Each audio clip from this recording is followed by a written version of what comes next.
नमस्कार, सुप्रभात। स्वागत है आप सभी का सुबह 7 बजे तमाम अहम खबरों के साथ। मैं हूं प्रीति। आइए एक नजर डालते हैं हेडलाइंस पर। वीवीपैट मशीनों के लिए चुनाव आयोग की केंद्र से फंड जल्द जारी करने की मांग। मुख्य चुनाव आयुक्त नसीम जैदी ने कानून मंत्री को लिखा खत। 16 लाख मशीनों के लिए 3,174 करोड़ रुपए की जरूरत। बीजेपी का एमसीडी चुनाव के लिए संकल्प पत्र जारी। 10 रुपए की थाली समेत 5 साल तक नया टैक्स न लगाने का वादा। विपक्षी पार्टियों ने कहा पहले पूरा करें पुराने वादे।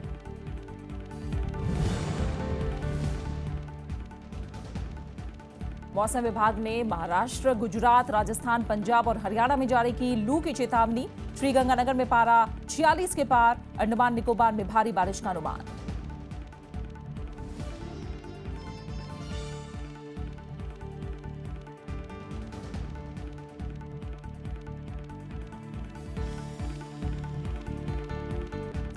नेपाल के राष्ट्रपति का 5 दिवसीय भारत दौरा आज से। आपसी रिश्ते मजबूत बनाने पर जोर। ओडिशा और गुजरात भी जाएंगे विद्या देवी भंडारी।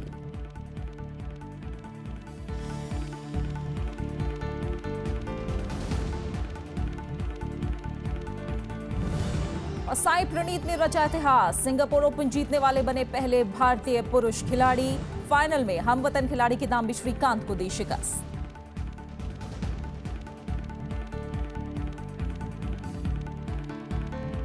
मुख्य चुनाव आयुक्त नसीम जैदी ने मौजूदा माहौल का हवाला देते हुए सरकार से पेपर ट्रेल मशीनों की खरीदारी के लिए जल्द धन आवंटन की मांग की है, ताकि 2019 के लोकसभा चुनाव में इन मशीनों को इस्तेमाल में लाया जा सके।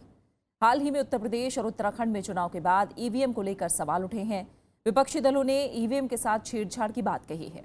बीएसपी, आम आदमी पार्टी और कांग्रेस ने ईवीएम में गड़बड़ी को लेकर चुनाव आयोग पर निशाना साधा है। देश के 16 दलों ने हाल ही में ज्यादा पारदर्शिता लाने के लिए बैलेट पेपर वाली व्यवस्था फिर शुरू करने की अपील की। चुनाव आयोग को 2019 के लोकसभा चुनाव में सभी मतदान केंद्रों को कवर करने के लिए 16 लाख से ज्यादा पेपर ट्रेल मशीनों की जरूरत होगी। इन पर 3,174 करोड़ रुपए की लागत का अनुमान है। चुनाव आयोग जून 2014 से वीवीपीएटी के बारे में सरकार को कम से कम 11 बार याद दिला चुका है। पिछले साल नसीम जैदी ने प्रधानमंत्री नरेंद्र मोदी को इस बारे में पत्र लिखा था। 7 अप्रैल को कानून राज्य मंत्री पीपी चौधरी ने राज्यसभा में एक प्रश्न के लिखित उत्तर में कहा था कि वीवीपीएटी के संदर्भ में चुनाव आयोग का प्रस्ताव सरकार के पास विचाराधीन है। वीवीपीएटी प्रणाली लागू होने से मतदाता को ईवीएम पर वोटिंग करने के बाद एक पर्ची मिलेगी। इस पर्ची के जरिए मतदाता ये सुनिश्चित कर पाएंगे कि उनका वोट सही जगह पड़ा है या नहीं। अभी ईवीएम मशीनों के साथ कुछ ही जगहों पर वीवीपीएटी का इस्तेमाल होता है। केरल की मल्लपुरम लोकसभा सीट उपचुनाव के लिए मतदान की गिनती आज की जाएगी। 12 अप्रैल को इस सीट पर मतदान हुआ था, जिसमें 71% से ज्यादा लोगों ने वोटिंग की। आईयूएमएल ने इस सीट के लिए केरल के पूर्व उद्योग मंत्री पीके कुन्हाली कुट्टी को मैदान में उतारा। वहीं सीपीएन ने स्थानीय निकाय के सदस्य और युवा नेता एमबी फैजल को, जबकि बीजेपी ने श्री प्रकाश को मैदान में उतारा है। मल्लपुरम सीट पूर्व केंद्रीय मंत्री और आईयूएमएल नेता ई अहमद के निधन के बाद खाली हुई थी। मतगणना के लिए सुरक्षा के पुख्ता इंतजाम किए गए हैं।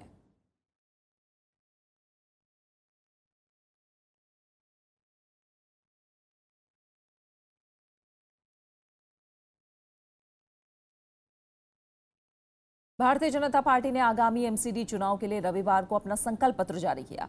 पार्टी घोषणा पत्र में कहा गया है कि दिल्ली में जीत हासिल होने पर दिल्ली नगर निगम की कोई भी नया कर नहीं लगाया जाएगा।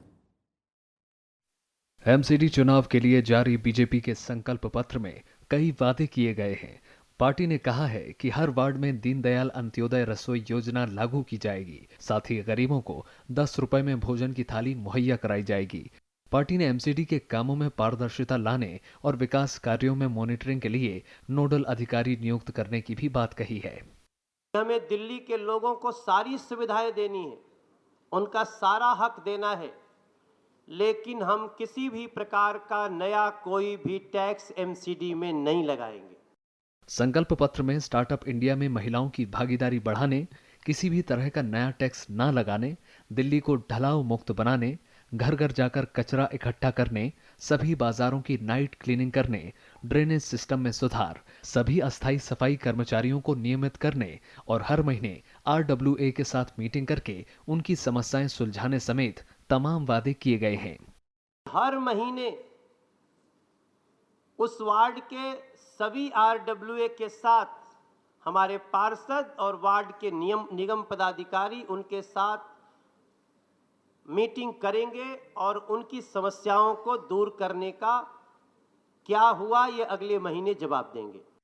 दिल्ली में MCD की 272 सीटों के लिए 23 अप्रैल को चुनाव होना है। वोटों की गिनती 27 अप्रैल को होगी। रविंद्र सिंह चौरान, राज्यसभा टीवी। बीजेपी की 2 दिवसीय राष्ट्रीय कार्यकारिणी की बैठक का रविवार को समापन हो गया। ओडिशा के भुवनेश्वर में आयोजित इस बैठक में प्रधानमंत्री नरेंद्र मोदी ने समापन भाषण दिया। प्रधानमंत्री ने पार्टी नेताओं को बड़बोलेपन से बचने की सलाह दी। रविवार को खत्म हुई बीजेपी की 2 दिवसीय राष्ट्रीय कार्यकारिणी की बैठक में OBC आयोग को संवैधानिक दर्जा देने समेत कई राजनीतिक प्रस्ताव पारित हुए। बैठक में पार्टी के मिशन 2019 पर भी चर्चा हुई। चुनाव कैसे हम जीते, कैसे तैयारी की, इसका वर्णन उत्तर प्रदेश, उत्तराखंड, मणिपुर, पंजाब और गोवा सभी राज्यों के अध्यक्षों ने किया। पार्टी ने कहा है कि GST उनकी सरकार की बड़ी उपलब्धि है। इसके अलावा पिछड़ा आयोग को संवैधानिक दर्जा देने और जनधन समेत तमाम योजनाओं को लेकर मजबूत पक्ष रखने पर भी बात हुई। केवल राज बदलना, सत्ता परिवर्तन करना, एक मंत्री बनना हमारा मकसद नहीं है। तो जो 4 पीढ़ियों तक हमारे कार्यकर्ताओं ने प्रतिकूल परिस्थिति में बलिदान देकर इस विचार को जिंदा रखा है, उससे प्रेरणा लेकर 2022 में हम एक सुखी, समृद्ध, संपन्न, शक्तिशाली हिंदुस्तान बनाएंगे जो भय, भूख, आतंक और भ्रष्टाचार से मुक्त होगा। प्रधानमंत्री नरेंद्र मोदी ने बैठक में समापन भाषण दिया। उन्होंने पार्टी नेताओं से कहा कि वो संयम से काम लें और जीत से ज्यादा उत्साहित ना हो।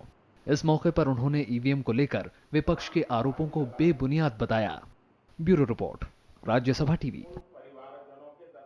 All India Muslim personal law board ने रविवार को 3 तलाक के मुद्दे पर नए दिशा निर्देश जारी किए हैं।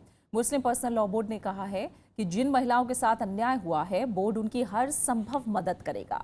बोर्ड ने बिना ठोस कारण 3 तलाक कहने वालों का सामाजिक बहिष्कार करने का भी ऐलान किया है। बोर्ड ने अपने सर्वे का हवाला देते हुए कहा कि मामला उतना संगीन नहीं है जितना मीडिया बता रहा है। इससे पहले प्रधानमंत्री नरेंद्र मोदी ने बीजेपी की राष्ट्रीय कार्यकारिणी में 3 तलाक के मसले पर कहा था कि इससे मुस्लिम महिलाओं को दिक्कत हो रही है और इसका हल निकलना चाहिए।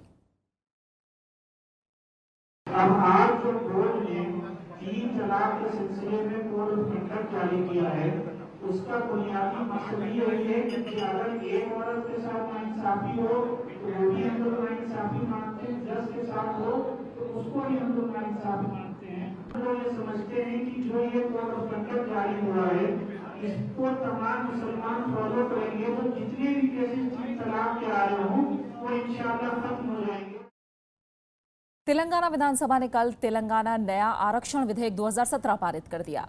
बीजेपी को छोड़कर सभी विपक्षी पार्टियों ने राज्य में शिक्षा और रोजगार के क्षेत्र में आर्थिक रूप से पिछड़ा वर्ग श्रेणी और अनुसूचित जनजातियों के लिए कोटा बढ़ाने का समर्थन किया है।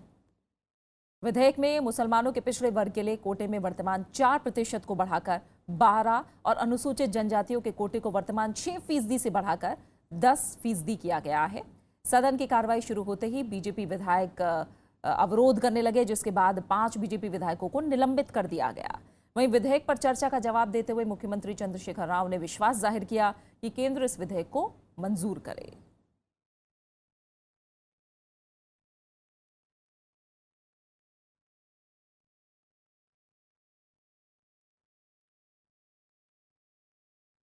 दिल्ली कांग्रेस प्रदेश अध्यक्ष अजय माकन के नेतृत्व में पार्टी कार्यकर्ताओं ने दिल्ली के मुख्यमंत्री अरविंद केजरीवाल के खिलाफ रविवार को राजघाट पर मौन व्रत रखा।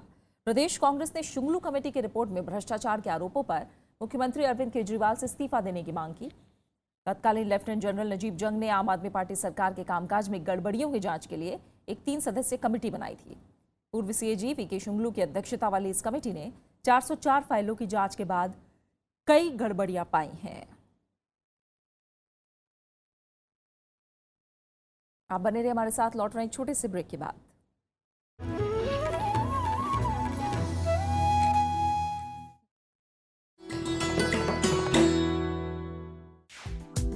विजय लक्ष्मी पंडित, संयुक्त राष्ट्र महासभा की पहली महिला अध्यक्ष, देश की पहली महिला कैबिनेट मंत्री, भारतीय संविधान सभा की सदस्य, लोकसभा में फूलपुर सीट की नुमाइंदगी, संयुक्त राष्ट्र मानवाधिकार परिषद में देश का प्रतिनिधित्व। विजय लक्ष्मी पंडित के नाम है उपलब्धियां अनेक। नेहरू परिवार की ये सदस्य है देश की सफलतम राजनीतिज्ञों में से एक।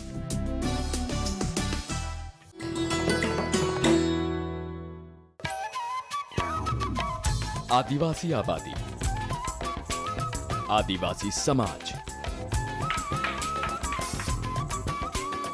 राज्यसभा टेलीविजन उठाएगा उनके मुद्दे, बनेगा उनकी आवाज। मैं भी भारत कार्यक्रम में हम देश की जनजातियों के बारे में जानने समझने की कोशिश कर रहे हैं। एक बाहर जाए एक घर पर रे बसा बसीन पड़ा हुआ तो एक बाहर जाए क्या कमाई। मक्का और ज्वार काटने के बाद में मजदूरी के अलावा दूसरा कोई उपचार नहीं है। ये काम तो करवा देते लेकिन पिछले 5 साल के आज तक मजदूरों को पैसा नहीं मिला। भारत के टेलीविजन इतिहास में पहली बार भारत के आदिवासियों पर विशेष श्रृंखला मैं भी भारत।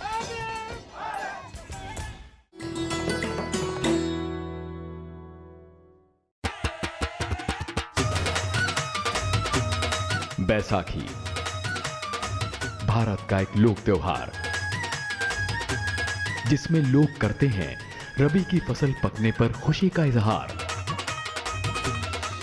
इसी दिन मनता है केरल में विशु, असम में बिहू और तमिलनाडु में पुथंडू का जश्न। कहीं झूमते गाते हैं लोग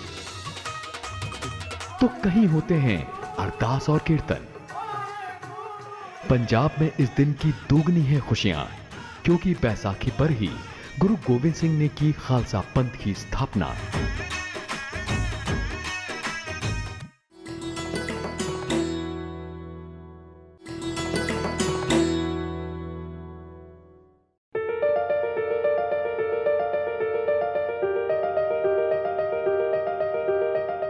डॉक्टर भीमराव अंबेडकर, समाज सुधारक, विचारक और भारतीय संविधान के प्रमुख शिल्पकार। उन्होंने कमजोरों को दिलाई राजनीतिक हिस्सेदारी और किया आह्वान, शिक्षित बनो, संगठित रहो, संघर्ष करो और बनो महान। बाबा साहेब के नाम से मशहूर अंबेडकर ने जीवन में किए कई बड़े काम। पिछड़ों और महिलाओं के हक की उठाई आवाज। भारत सरकार ने अतुलनीय योगदान के लिए उन्हें 1990 में दिया भारत रत्न सम्मान।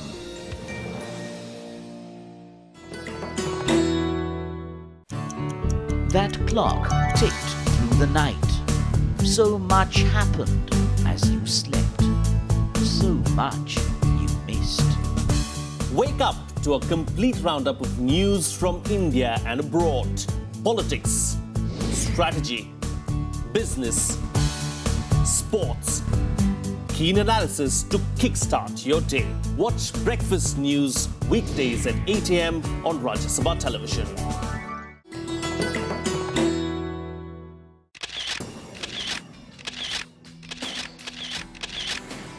राष्ट्रपति भवन का ताम्र गुंबद आलीशान और बेजोड़। सांची के बौद्ध स्तूप से प्रभावित इस गुंबद की ऊंचाई बाकी इमारत से करीब 2 गुनी। 6 अप्रैल 1929 को बनकर हुआ तैयार। ये शानदार गुंबद राष्ट्रपति भवन की स्थापत्य कला और खूबसूरती को लगाता है 4 चांद।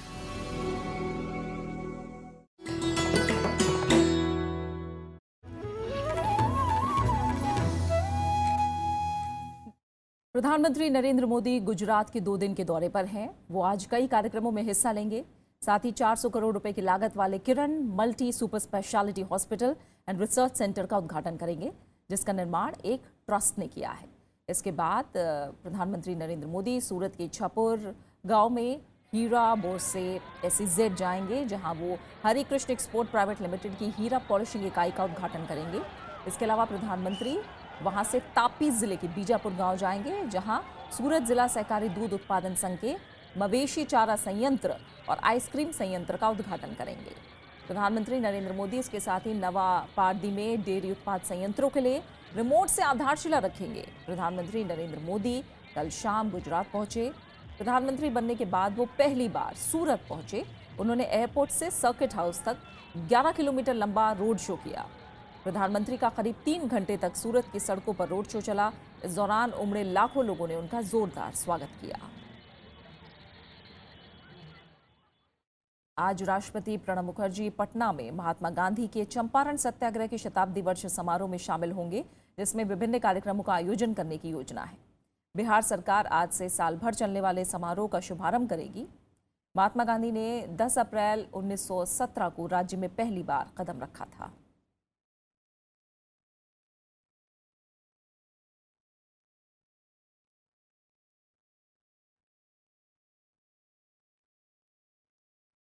नेपाल की राष्ट्रपति विद्यादेवी भंडारी भारत के 5 दिवसीय दौरे के लिए आज भारत पहुंचेंगी। इस दौरान वो वरिष्ठ नेतृत्व से मुलाकात करेंगी। इस यात्रा का मकसद दोनों देशों के बीच आपसी संबंधों को और मजबूत बनाना होगा। अक्टूबर 2015 में पदभार संभालने के बाद पहली आधिकारिक विदेश यात्रा पर भारत आ रही नेपाल की राष्ट्रपति विद्यादेवी भंडारी का राष्ट्रपति प्रणब मुखर्जी के अलावा उपराष्ट्रपति मोहम्मद हामिद अंसारी, प्रधानमंत्री नरेंद्र मोदी, गृह मंत्री राजनाथ सिंह, विदेश मंत्री सुषमा स्वराज और कई और शीर्ष नेताओं से मिलने का कार्यक्रम है। इस दौरान वो कई द्विपक्षीय मसलों पर चर्चा कर आपसी संबंधों को और मजबूत बनाने पर जोर देंगी। Honorable Vice President, Home Minister, External Affairs Minister, Finance Minister will call on the visiting dignitary on 18th of April. Honorable President of India will be hosting a state banquet in honor of the visiting dignitary in the evening of 18th. The President of Nepal will also be attending a business event on 18th April, which is being organized by our three apex chambers, CII, FICCI and ASSOCHAM. After the Delhi leg is over, President Bhandari will be traveling to Gujarat and Odisha, and she will be visiting the temples in Dwarka, Somnath and Puri and offering her prayers at the temples there. राष्ट्रपति भंडारी के साथ एक उच्च स्तरीय प्रतिनिधिमंडल भी आ रहा है, जिसमें विभिन्न क्षेत्रों के प्रतिनिधि शामिल हैं। A word on our energy cooperation.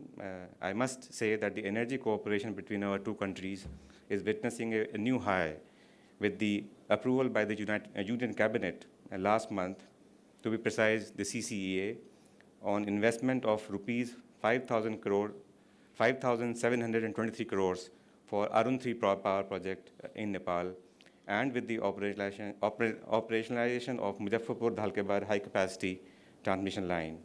India is currently supplying about 380 megawatts of electricity to Nepal.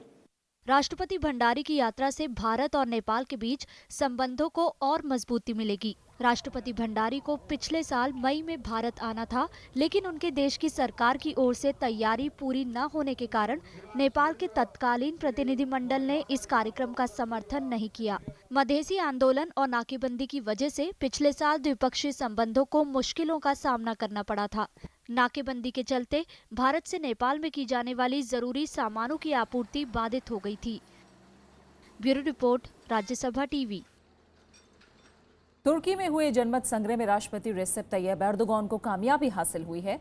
राष्ट्रपति शासन प्रणाली लाए जाने को लेकर कराए गए जनमत संग्रह में लोगों का भारी समर्थन हासिल हुआ। अब वो 2029 तक राष्ट्रपति बने रह सकते हैं। 51.37% लोगों ने राष्ट्रपति शासन प्रणाली के पक्ष में, जबकि करीब 48.63% लोगों ने इसके विरोध में वोट किया। एर्दोगान के समर्थकों का मानना है कि राष्ट्रपति शासन प्रणाली देश में कारगर साबित होगी और इससे देश का आधुनिकीकरण होगा, जबकि विरोधी मानते हैं कि इससे निरंकुशता को बढ़ावा मिल सकता है। इधर देश की दोनों विपक्षी पार्टियों ने कहा है कि वो इस फैसले को चुनौती देंगी। इस जनमत संग्रह से राष्ट्रपति को कैबिनेट मंत्रियों को नियुक्त करने, फैसले जारी करने, वरिष्ठ न्यायाधीश चुनने और संसद को भंग करने के लिए शक्तियां मिल जाएंगी। नए प्रणाली में प्रधानमंत्री के पद को खत्म कर दिया जाएगा और सारी शक्तियां राष्ट्रपति के हाथों में दे दी जाएंगी, जिसमें देश की नौकरशाही भी उनके नियंत्रण में होगी।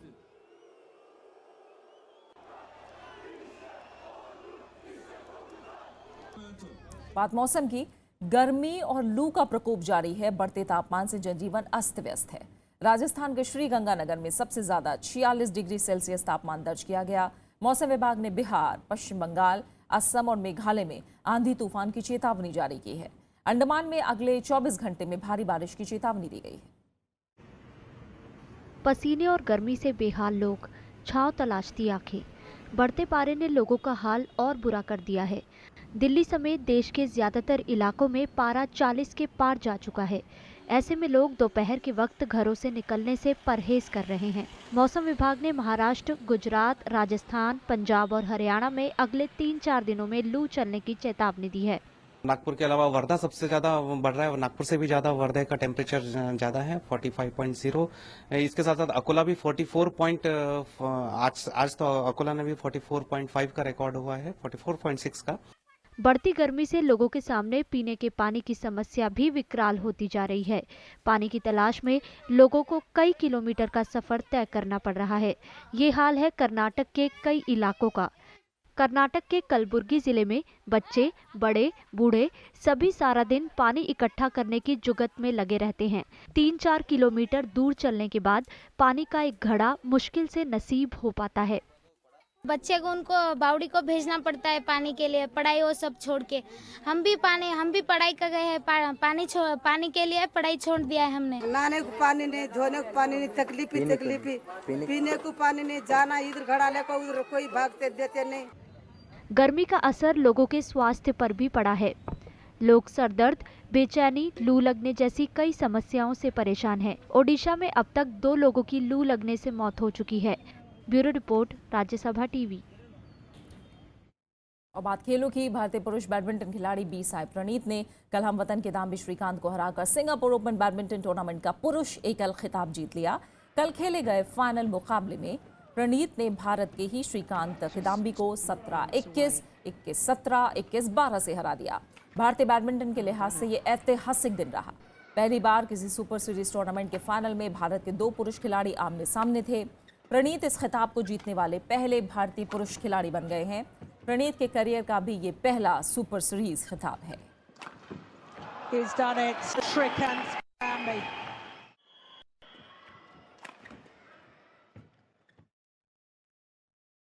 हमारी रोजमर्रा की जिंदगी में बचे हुए खाने का कोई उपयोग नहीं होता, इसे ज्यादातर फेंक दिया जाता है। लेकिन अब वैज्ञानिकों ने बचे खाने से बायोगैस बनाने की तकनीक विकसित की है। खास बात यह है कि इस प्रक्रिया में बचे अवशेष का इस्तेमाल जैविक खाद के रूप में भी किया जा सकता है।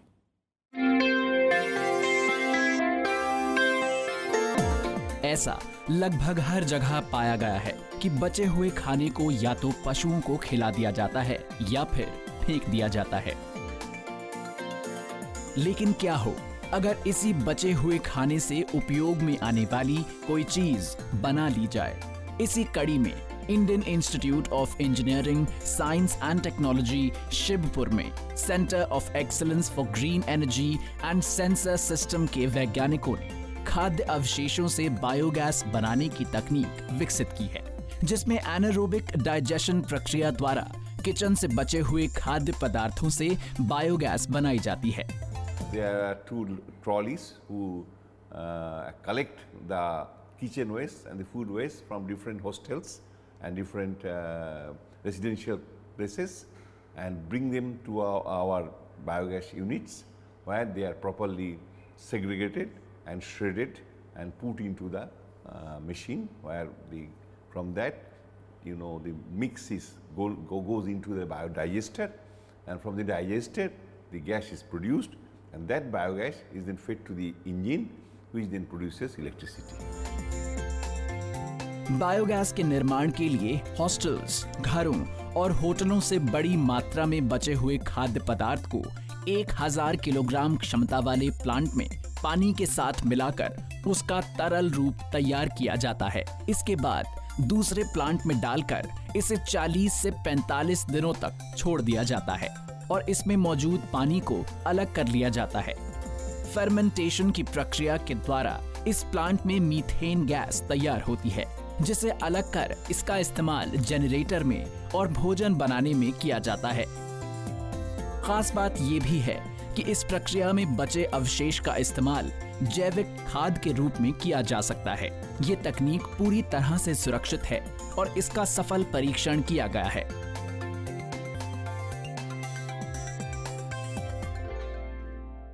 और अब बात खास शख्सियत की। आज भारत के महान दार्शनिक, शिक्षक और दूसरे राष्ट्रपति डॉक्टर सर्वपल्ली राधाकृष्णन की पुण्यतिथि है। 5 सितंबर 1888 को तमिलनाडु के तिरुट्टनी में जन्मे राधाकृष्णन ने हिंदू दर्शन का शुद्ध रूप दुनिया के सामने रखा और उसे मान्यता दिलाई। उन्होंने दर्शन शास्त्र में MA किया और हिंदू दर्शन का गहराई से अध्ययन किया। साथ ही प्रेसिडेंसी कॉलेज मद्रास और कलकत्ता विश्वविद्यालय में पढ़ाया। 1931 से 1936 तक आंध्र विश्वविद्यालय के उपकुलपति रहे। 1939 में उन्होंने बनारस हिंदू विश्वविद्यालय की बागडोर संभाली।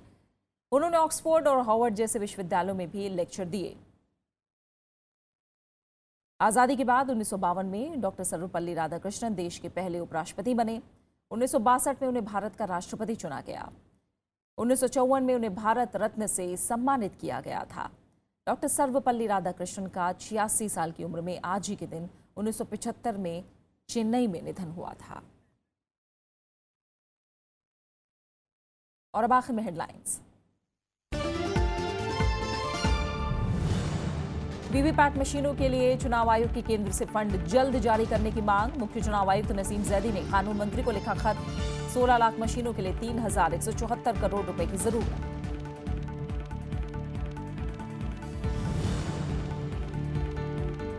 बीजेपी का MCD चुनाव के लिए संकल्प पत्र जारी। 10 रुपए की थाली समेत 5 साल तक नया टैक्स न लगाने का वादा। विपक्षी पार्टियों ने कहा पहले पूरा करें पुराने वादे।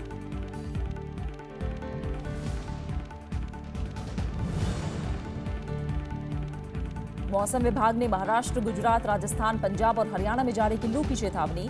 श्रीगंगानगर में पारा 46 के पार। अंडमान निकोबार में भारी बारिश का अनुमान।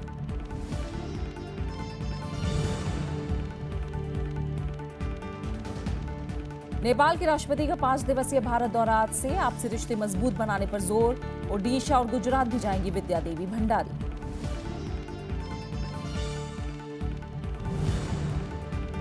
और B-साई प्रणीत ने रचा इतिहास। सिंगापुर ओपन जीतने वाले बने पहले भारतीय पुरुष खिलाड़ी। फाइनल में हमवतन श्रीकांत किदाम्बी को दी शिकस्त।